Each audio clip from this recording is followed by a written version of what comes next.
চলো তাহলে এখন বাড়ি ঢুকে ফ্রেশ হয়ে নিই, তারপর আজকে একটু গোড়া বাজারেও যেতে হবে একটা কাজের জন্য।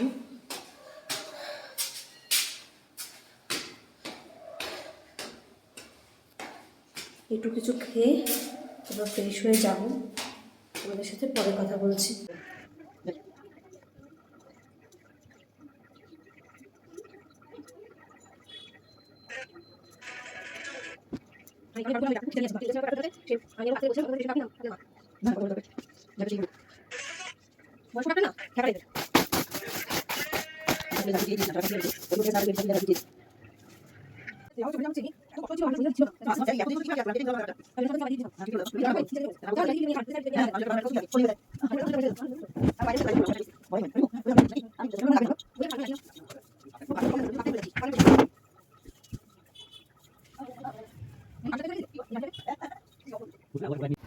বন্ধুরা এখন আমি জাস্ট অফিস থেকে বাড়ি ঢুকেছিলাম, বাড়ি ঢুকে আমি ফ্রেশ হলাম। ফ্রেশ হয়ে এখন বলেছিলাম তোমাদেরকে আমি একটা গোড়াবাজারে একটা কাজে যাচ্ছি।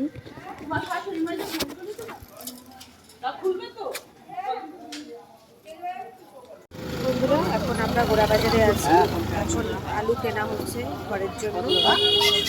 তারপর আমরা বাড়িতে একটু যেতে বলেছে, তো বাড়িতে ঢুকবো না, অনেকটা রাত হয়ে গেছে, বাড়ি থেকে একটু রান্নাও করতে হবে রাতের জন্য। তাই জন্য এখন একটু বাড়ির কাছে যাবো, মা একটু পিঠে বানিয়েছে, যে পিঠেটাকেই দেবে। বন্ধুরা এই এসছিলাম যে মা এখন এই যে পিঠে দিয়েছে, এখন আমি চলে যাব। এখন আমরা দই ফুচকা খাচ্ছি এখানে, ও এখন দই ফুচকা খাচ্ছে।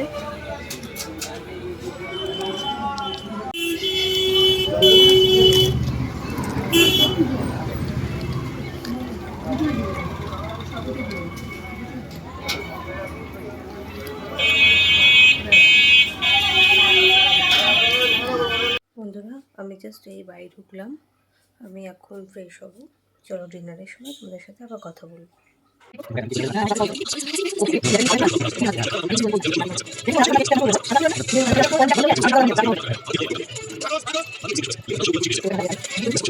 খাওয়ার পর এখন আমি পিঠে খাচ্ছি, এটা মা আজকে পাঠিয়েছে।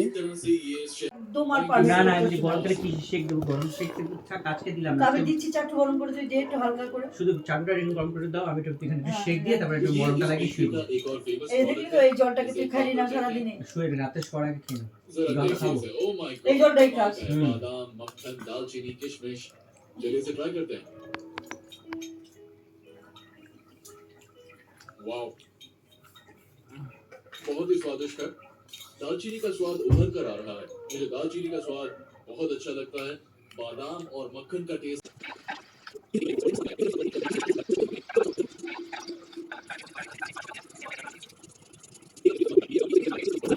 আজকের ভিডিওটা এখানেই শেষ করলাম। ভিডিওটা ভালো লাগলে লাইক করবে, শেয়ার করবে, সাবস্ক্রাইব করবে, নিচে থাকা বেল আইকনটা প্রেস করে দেবে।